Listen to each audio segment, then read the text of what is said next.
శ్రీరామ్ శ్రీమాత్రే నమః శ్రీ గురుభ్యో నమః. దేవగురువైన బృహస్పతి వృషభ రాశిలో ఆయన సంచారం చేస్తూ ఉన్నారు. ఈ 2025వ సంవత్సరం ఫిబ్రవరి 5వ తారీఖు నుంచి వక్రగతిలో ఉన్న గురు భగవానుడు సవ్యగతిలోకి వస్తున్నారు. కాలపురుషుడి కుండలిలో 2వ రాశి మరియు చంద్రభగవానుడికి పుష్కరాంశ ఆయన రాశి ఈ వృషభ రాశి. పుష్కరాంశ అంటే చంద్రభగవానుడు రోహిణి నక్షత్రం 2వ పాదంలో కనుక ఎవరి జన్మజాతకంలో అయినా ఉంటే అది శుభ పుష్కరాంశగా మనం కౌంట్ చేస్తాం. అశ్విని నక్షత్రం మొదటి పాదము, రోహిణి నక్షత్రం 2వ పాదం, ఇలా కొన్ని నక్షత్రాలు ఉంటాయి. ఆ పాదాలను అనుసరించి అంటే మొదటి పాదంలోనే పుట్టాలి. అశ్విని నక్షత్రం మొదటి పాదంలో పుడితే ఏ గ్రహం అయితే ఉంటుందో అది చాలా మంచి ఫలితాలను ప్రసాదిస్తుంది. మళ్ళీ అక్కడ ఎలాంటి ఫలితాలను ప్రసాదిస్తుంది అనేది మన జన్మజాతకాన్ని బట్టి ఆధారపడి ఉంటుంది. అయితే ఈ రోహిణి నక్షత్రం 2వ పాదంలో చంద్రభగవానుడు శుభ పుష్కరాంశ అని మనకి జ్యోతిష శాస్త్రం చెప్తుంది. ఈ వృషభ రాశిలో గురు భగవానుడు వక్రగతి నుంచి బయటకు వస్తున్నాడు. వక్రగతిలో నుంచి ఆయన బయటకు వచ్చినప్పుడు ద్వాదశ రాశుల వాళ్ళకి ఎలాంటి ఫలితాలను ఆయన ప్రసాదిస్తున్నాడు. అందున కాలపురుషుడు కుండలిలో 2వ రాశి ఆయన వృషభ రాశి, శుక్రాచార్యుల వారి రాశి. మనకు వచ్చే రిసోర్సెస్ అన్నీ కూడా అదే సూచిస్తుంది, వృషభ రాశి సూచిస్తుంది, ఎక్కువగా సూచిస్తుంది. మిగతా హౌసెస్ కూడా మనం చూడాలి, but major primary డిటర్మెంట్ house 2nd house అని మనం చెప్తాం. అయితే గురు భగవానుడు జీవకారకుడు కాబట్టి ఇప్పుడు ఇన్నాళ్ళు ఆయన వక్రగతిలో ఉన్నాడు. ఇప్పుడు సవ్యగతిలో వస్తూ ఏ విషయాలకి ఆయన జీవాన్ని పోస్తూ ఉన్నాడు, ఏ విషయాలకి ఆయన జీవాన్ని పోస్తూ ముందుకు నడిపిస్తూ ఉన్నాడు అన్న విషయాన్ని మనం ఇప్పుడు ద్వాదశ రాశుల వారికి కూడా విడివిడిగా మనం చూద్దాము. గోచారంలో చాలా అనేక శుభాంశాలు ముందు చోటు చేసుకోబోతూ ఉన్నాయి. అవన్నీ కూడా నేను రాబోయే వీడియోలో తెలియజేస్తాను. రాబోయే రోజుల్లో తొందరలోనే పోస్ట్ చేస్తాను అవన్నీ. ఇప్పుడు ఈ సమయంలో కాలపురుషుడు కుండలిలో ప్రత్యేకమైన యోగం ఏంటంటే శనైశ్వరుడు కుంభరాశిలో సంచారం చేస్తున్న సమయంలో గురు భగవానుడు వృషభ రాశిలో సంచారం చేయడము. అంటే దీనికి విశేషం ఏంటి అంటే శనైశ్వరుడు శశమహాపురుష యోగాన్ని ఇస్తూ ఉన్నాడు కుంభరాశిలో ఉంటూ. అంటే కాలపురుషుడు కుండలిలో నుంచి కదా స్వస్థానంలో ఉంటే కొన్ని రాశుల వాళ్ళకి శశమహాపురుష యోగం అప్లికేబిలిటీ ఉంటుంది.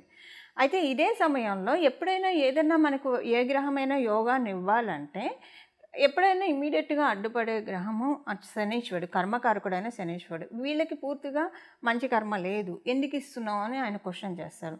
అప్పుడు ఏం చేస్తారంటే మనకు ఒకవేళ బాగా ఉంటే కనుక ఆయన ఎక్కువ వరాలను ఇచ్చేస్తారు. ఒకవేళ పూర్వజన్మ కర్మ ఈ జన్మలో మనం తెలియక చేసుకున్న విషయాలు ఏమైనా మనల్ని బాధించే ఉంటే కనుక అవి క్యాన్సిలేషన్ చేసేస్తారు. అంటే మనం బాధపడము ఆనందము పడము, యావరేజ్ అయిపోతుంది అక్కడ, అంటే నగేట్ అయిపోతుంది. కొన్ని దోషాల్ని నగేట్ చేసేస్తాడు శనీశ్వరుడు. ఎందుకంటే ఆయన న్యాయ నిర్ణేత, జస్టిస్ ఇవ్వడంలో ఆయన కరెక్ట్గా ఉంటాడు. ఇంకా దేవగురువైన బృహస్పతి గురించి మనందరికీ తెలిసిందే. ఆయన ఎప్పుడైనా సరే మనల్ని సేవ్ చేయాలని చూస్తాడు, మనల్ని ధర్మ మార్గంలో పెట్టాలని చూస్తాడు. సర్వదా మనల్ని ధర్మ మార్గంలో ఉంచి మంచి ఐడియాలజీ ఉంచి అందరితోటి మనకి మంచి సత్సంబంధాలు ఉంచి మనల్ని ఎప్పుడూ కూడా ఒక చక్కగా అంటే ఇలాగా ఎప్పుడు పరిరక్షించాలని చెప్పి ఆయన మనల్ని చూస్తూ ఉంటాడు. అయితే వృషభ రాశి పూర్తిగా అనుకూలం కాదు గురు భగవానుడికి. ఆయన సవ్యగతిలో ఉన్న ఫలితాలు 12 రాశుల వాళ్ళకి ఎలాంటి ఇంపాక్ట్ ఉంటుంది అన్న విషయాన్ని మనం ఇప్పుడు చూద్దాం. మీనరాశి, మీ రాష్ట్రాధిపతి 3వ స్థానంలో సంచారం చేస్తున్నాడు. మీకు లగ్న దశమాధిపతి అవుతూ 3వ స్థానంలో సంచారము. ఉద్యోగస్తులకి గత 6 నెలలుగా మీరు ఉద్యోగ ప్రయత్నాలు విఫలం అవుతూ ఉన్నాయి. ఇప్పుడు మీరున్న చోట కూడా ఒక చోట ఉద్యోగం చేస్తూ ఉన్నా అక్కడ కూడా మీకు సరైన గ్రోత్ లేదు. ఎందుకు వెళ్తున్నారో ఎందుకు వస్తున్నారో మీకే అర్థం కాని పరిస్థితులు కొంత ఉంది. కొన్ని వర్కులు మీ దగ్గర నుంచి దూరం చేశారు. మీకు అసలు ఐడియా లేని వర్కులు అప్పగించడం కావచ్చు, లేదా అసలు ఇప్పటివరకు మీరు చేయని, మీకు అసలు ఇంట్రెస్ట్ లేని ఫీల్డ్స్లో మిమ్మల్ని తీసుకెళ్ళి ఇక్కడే చూడండి అని చెప్పడం, ఇలాంటివన్నీ 5-6 నెలల్లో జరిగాయి. ఇప్పుడు వాటిలోంచి మీరు బయటకు వచ్చి మీకు ఇష్టమైన వర్క్ మళ్ళీ మీకు రీఅసైన్ చేయబడుతుంది. లేదా మీరు ఉన్నాళ్ళంటే 5-6 నెలల్లో మీరు ఉద్యోగం కోసం ప్రయత్నిస్తుంటే ఆ ఉద్యోగాలు మీకు రాకపోవడం, అంటే మీరు అనుకున్నది సరిగ్గా రాకపోవడం, మీరు అనుకున్నది ఒక చోట అయితే ఇంకో ఫీల్డ్లో రావడము, అదే కంపెనీలో ఇంకో ఫీల్డ్లో ఇవ్వడం, లేదా ఆ కంపెనీ కాకుండా ఇంకొక చోట నుంచి, ఇలాగ రకరకాల కన్ఫ్యూజన్స్. ఇదే వ్యాపారస్తులకైతే మీరు ఒక 4, 5 ప్రొడక్ట్స్ అయితే ఉంటే ఏ ప్రొడక్ట్ అయితే మీరు బాగా సేల్ అవుతుంది అనుకుంటారో అది తప్పించి మిగతావన్నీ వెళ్తాయి. ఏంటిది అంటే మీరు అనుకున్నది అవ్వట్లేదు అని చెప్పి అసంతృప్తి ఉంటుంది. అంటే టోటల్‌గా చెప్పాలంటే అసంతృప్తి బాగా నలిగిపోయారు. ఇప్పుడు ఈ అసంతృప్తి నుంచి బయటపడతారు మీరు. అసంతృప్తి నుంచి బయటపడి ఒక రకంగా చూడాలంటే మీకిప్పుడు సౌభాగ్య యోగం ఒకటి యాక్టివ్‌లో ఉంది. సౌభాగ్య యోగం యాక్టివ్‌లో ఉండడం వల్ల మీకు కొంత అనుకూలత మొదలవుతుంది. ఇప్పుడు ఈ అంటే గురు భగవానుడు సవ్యగతిలోకి వచ్చినప్పటి నుంచి అనుకూలత ప్రారంభమవుతుంది. కమ్యూనికేషన్స్ చాలా బాగా ఉంటాయి. అందరితోటి బాగా కమ్యూనికేట్ అవుతారు. అలాగే అందరి సహాయ సహకారాలు చాలా ఎక్కువగా ఉంటాయి మీకు. మీ చుట్టూ ఉండేవాళ్ళు, అది వ్యాపారస్తులైనా సరే, ఉద్యోగస్తులైనా సరే, అందరికీ కూడా ఇటు ఫ్యామిలీ నుంచి, అటు బయట నుంచి 2 చోట్ల నుంచి అందరికీ చాలా సపోర్టింగ్‌గా ఉంటుంది. మీరు అధ్యాపక రంగంలో ఉంటే కనుక మీకు చాలా బాగా ఉంటుంది. ఇప్పుడు గురు భగవానుడు వక్రగతి నుంచి బయటికి రావడం అనేది చాలా మంచి ఫలితాన్ని మీకు డెఫినెట్‌గా ప్రసాదిస్తుంది. అయితే మీనరాశి వాళ్ళకి ఏదైనా మీరు వివాహ ప్రయత్నాలు చేస్తూ ఉంటే కనుక అనుకూలంగా ఉంది.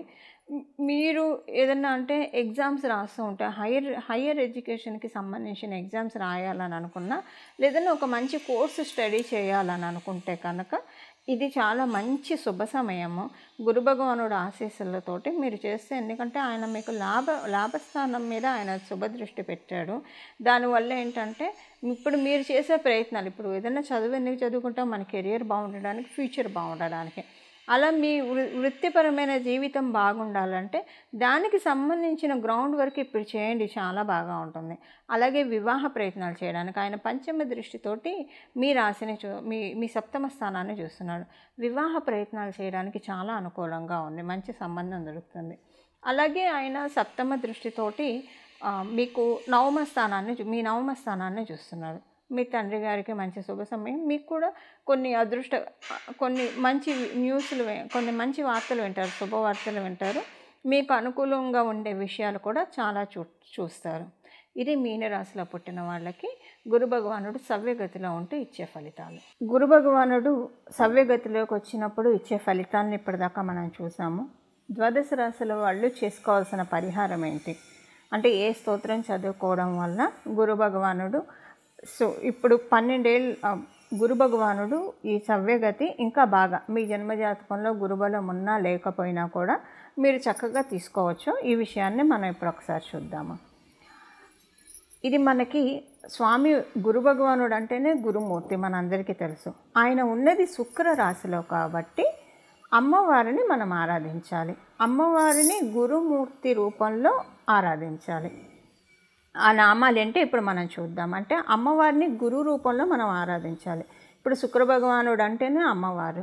అందువల్ల మనకి జన్మజాతకంలో శుక్ర భగవానుడు ఎక్కడైతే ఉంటాడో అక్కడ సీతమ్మవారు కూర్చుందనో, శ్రీ మహాలక్ష్మి అమ్మవారు కూర్చుందనో మన పెద్దలు, అంటే జ్యోతిష శాస్త్రాన్ని బాగా కాచి వడపోసిన పెద్దల దగ్గర మనం నేర్చుకుంటే కనుక వాళ్ళు మనకు అలానే టీచ్ చేస్తారు.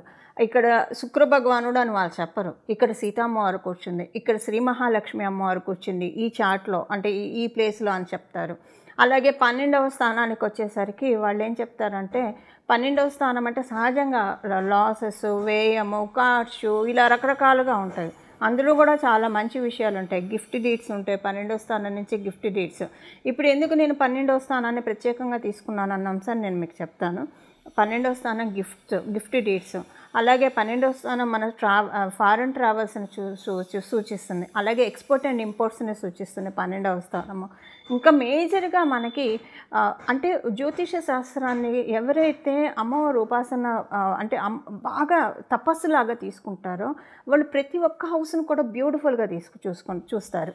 సో వాళ్ళు ఏం చెప్తారంటే, పెద్దలు ఇప్పుడు అంటే నేను చెప్పేది చాలా కాలం క్రితం పెద్దలు మనకి ఎలా చెప్తారంటే, మనకి టీచ్ చేసేది వాళ్ళు ఎలా చేస్తారంటే, బాగా వయోవృద్ధుల దగ్గర మనం నేర్చుకుంటే వాళ్ళు టీచ్ చేసే పద్ధతి ఎలా ఉంటుందంటే, 12వ స్థానం అంటే అమ్మ ఒడి అని చెప్తుంది. ఎప్పుడైనా సరే ఒక పసిబిడ్డడు తల్లి ఒడిలోనే ప్రశాంతంగా పడుకుంటారు. తల్లి ఒడి అంటే ఏంటంటే మన అమ్మ ఒడి కావచ్చు, లేదా జగన్మాత యొక్క ఒడి, తల్లి ఒడి. ఇప్పుడు ఇదంతా ఎందుకు చెప్తున్నానంటే, మనకి కాలపురుషుడు కుండలిలో 12వ స్థానానికి అధిపతి గురు భగవానుడు. 12వ స్థానానికి అధిపతి గురు భగవానుడు.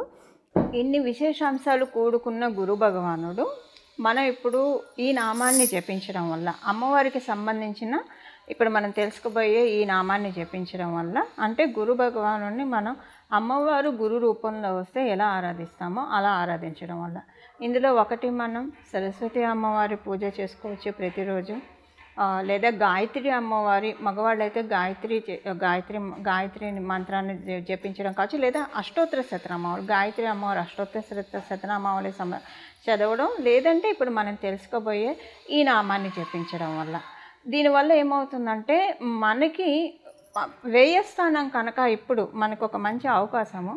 అంటే వ్యయస్థానం అంటే మీనరాశి కాలపురుషుడు కుండలిలో నేను చెప్పేది వ్యయస్థానం కాలపురుషుడు కుండలిలో మీనరాశి. ఎవరి జన్మ జాతకంలో వ్యయస్థానం బాగోలేదు కాలపురుషుడు కుండలిలో నుంచి, అలాగే వాళ్ళది కూడా ఇప్పుడు మనం చేసే ఈ నామాల వల్ల రెండు సెట్ అయిపోతాయి. ఇప్పుడు సపోజ్ కాలపురుషుడు కుండలిలోంచి వ్యయస్థానం మేషరాశి వాళ్ళకి మీనరాశి 12వ స్థానం అవుతుంది, వృషభ రాశి వాళ్ళకి అదే వ్యయస్థానము లాభస్థానం అవుతుంది, మిథున రాశి వారికి అదే వ్యయస్థానము వాళ్ళకి దశమ స్థానం అవుతుంది, కర్కాటక రాశి వాళ్ళకి 9వ స్థానం అవుతుంది. సో అంటే దీనివల్ల ఏమవుతుందంటే వాళ్ళకి మీనరాశి ఏ పోర్ట్ఫోలియో వచ్చిందో ద్వాదశ భావాల్లో ఏ భావంలో కనుక అది సూచిస్తూ ఉంటే ఆ భావాన్ని మనం కరెక్ట్ చేసుకున్న వాళ్ళం అవుతాం. దానికే ఇప్పుడు మనం తెలుసుకోబోయే ఈ నామాలు చక్కటి ఫలితాలను ఇస్తాయి. ఒకవేళ బ్యాడ్ ఇంపాక్ట్స్ ఇస్తూ ఉంటే బ్యాడ్ ఇంపాక్ట్స్ని మనం తీసేస్తుంది. అండ్ 12వ స్థానం మోక్షస్థానం అని చెప్తుంది జ్యోతిష శాస్త్రం.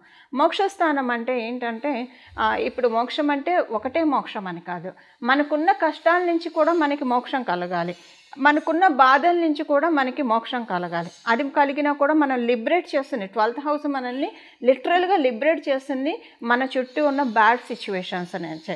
సో ఇప్పుడు మన చుట్టూ ఉన్న బ్యాడ్ సిచ్యువేషన్స్ ఒకవేళ ఉంటే కనుక వాటి నుంచి మనం లిబరేట్ చేసుకోవడానికి, అలాగే 12వ స్థానాన్ని బలపరుచుకోవడానికి కాలపురుషుడు కుండలిలో 12వ స్థానాన్ని అది గురు భగవానుడి స్థానం కాబట్టి దాన్ని బలపరుచుకోవడానికి ఇది చక్కటి అవకాశం, ఒక సువర్ణ అవకాశం, ఒక మహత్తర అవకాశము. అది ఎలానే ఇప్పుడు మనం చూద్దాము. ఇప్పుడు మనం మంత్రం చూద్దాము. అమ్మవారిని ఆ గురు రూపంలో ప్రార్థించాలంటే ఏ మంత్రం అయితే మనకి సత్వరమైన ఫలితాలు వస్తాయో అది మనం చూద్దాము. వాగ్దేవ్యే నమః హంసాసనాయే నమః, వాగ్దేవ్యే నమః హంసాసనాయే నమః, వాగ్దేవ్యే నమః హంసాసనాయే నమః. ఈ నామం జపించడం వల్ల ప్రతిరోజు 108 సార్లు 21 సార్లు లేదా 108 సార్లు ప్రతిరోజు ఈ నామాన్ని జపించడం వల్ల మనకి ఇప్పుడు ప్రస్తుతం గోచారంలో గురు భగవానుడు ఉన్న సవ్యగతి మన కుండలిలో మన జన్మజాతకంలో ధనుసు రాశిని మీనరాశిని కూడా చక్కగా క్యూర్ చేస్తుంది. ఇది ఒక ట్రీట్మెంట్ లాగా కూడా మనం భావించవచ్చు. అంటే ఏదన్నా ఇబ్బందులు ఉంటే ఆ రాశులకు సంబంధించిన ఇబ్బందులు ఉంటే వాటన్నిటినీ కూడా తీసి ఆ దోషాలన్నీ కూడా చాలా నివృత్తి చేయబడతాయి. అలాగే యోగాలు ఉంటాయి, కొన్నిసార్లు యోగాలు ఇనాక్టివ్ స్టేట్లో ఉంటాయి. ఎప్పుడైనా అవయోగాలు నిద్రాణంగా ఉంటే మంచిది, యోగాలు నిద్రాణంగా ఉండకూడదు, జాగృత అవస్థలో ఉండాలి. అయితే ఒక్కొక్కసారి రివర్స్ అవుతూ ఉంటుంది, అవయోగాలేమో జాగృత అవస్థలో ఉంటాయి, యోగాలు నిద్రావస్థలో ఉంటాయి. అందుకే లైఫ్లో చాలా సమస్యలు ఒక్కోసారి చుట్టుముట్టేస్తూ ఉంటాయి. సో ఇలాంటి ప్రత్యేకించి కన్ఫ్యూజన్ స్టేట్లో ఉన్నప్పుడు, ఎందుకంటే గురువుయే మనకి సరైన గైడెన్స్ ఇవ్వగలుగుతాడు, సరైన మార్గనిర్దేశం చేయగలిగేది ఒక గురు భగవానుడు మాత్రమే. సో మనకి అలాంటి సందిగ్ధ పరిస్థితులు రాకుండా ఉండడానికి ఇప్పుడు మనం తెలుసుకున్న ఈ నామాలు జపించడం వల్ల చాలా చక్కటి సత్ఫలితాలు గోచారంలో ఉన్న గ్రహ దేవతలు మనకి కలగజేస్తాయి. మంగళం. నమో భగవతే వాసుదేవాయ.